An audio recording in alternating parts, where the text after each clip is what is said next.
국정원 직원들을 보니까 더 발전해 있던가요? 활력이 넘치던가요? 아니면 그때보다 좀 의기소침해 있던가요? 수준이 높았고 그래요? 영향이 있다는 것 같습니다. 예. 대단히 죄송한 얘기지만은 저는 좀 의견이 다릅니다.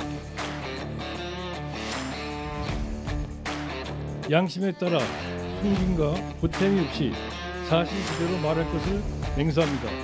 2025년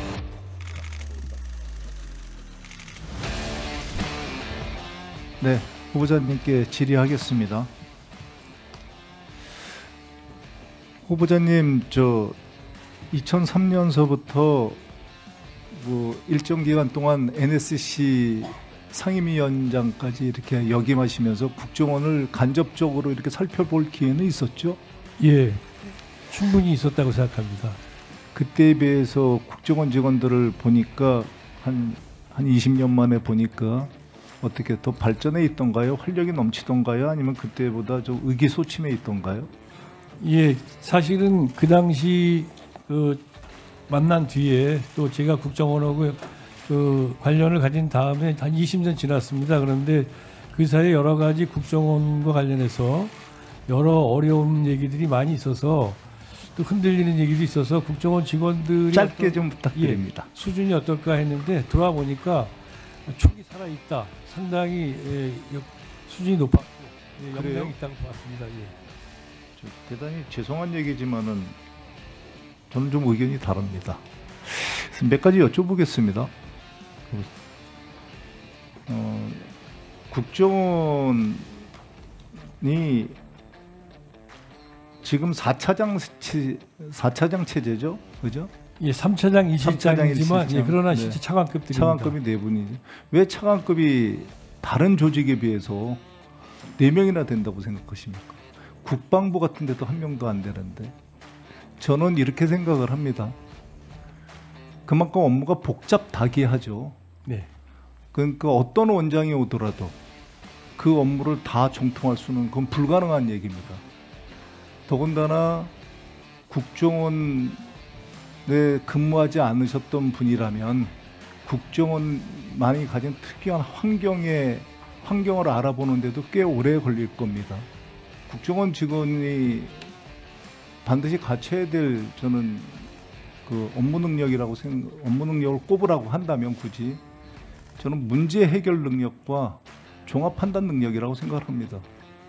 이 능력을 기르는 데는 뭐 후보자께서도 잘 아시겠지만 15년에서 20년 정도를 기본적으로 투자해야 되는 것들입니다. 그렇게 오랫동안 투자했던 인력들이 사실은 여러 가지 이유로 조기 도태되고 있죠. 그 이유가 뭐라고 생각을 하십니까?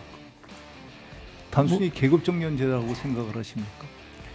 뭐 정치적 변동에 따라서 국정원이 많이 영향을 받는 탓이 아닌가 그렇게 생각하고 있습니다. 이게 보복의 악순환이죠.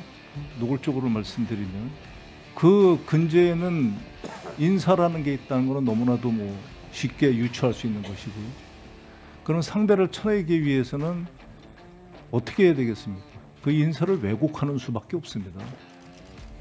진짜 문제가 있는 직원이면은 그거는 그 정권에 상관없이 그거는 내보내면 되는 거지.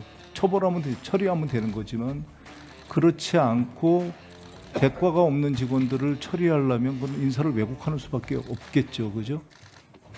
그 왜곡이 국정원에서는 불행하게도 정권이 바뀔 때마다 반복되고 있습니다. 국정원 내부에서의 이런 기능을 담당하는 곳이 있죠.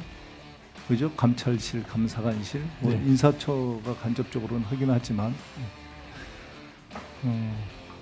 국정원이 이런 내부의 이 경고하지 못한 점을 갖다가 시스템적으로 타파하려면 어떻게 해야 된다고 생각을 하십니까? 글쎄요, 다른 무엇보다도 국정원이 정치적인 영향을 받는. 저는 이렇게 생각을 합니다.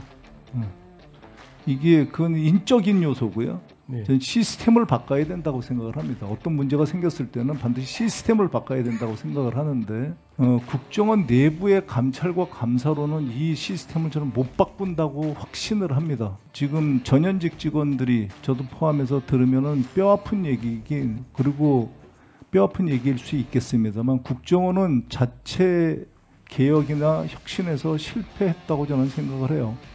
그리고 이 시스템을 바꾸지 않은 한 이거는 반복이 될 거라고 저는 확신합니다. 국민의 정말 정보기관이 되겠다는 건 매번 반복되는 얘기입니다. 근데 그 얘기를 지금 30년째 하고 있는 거거든요.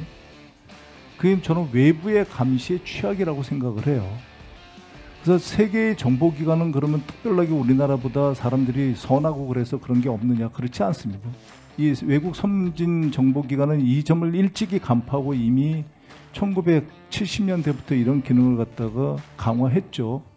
이 기능이 원활하게 돌아가지 않으면 국정원은 앞으로도 지금의 이 문제가 반복될 거라고 생각을 합니다. 존경하는 김병기 의원님 말씀하신 부분 매우 중요한 지적이라고 생각하시고요.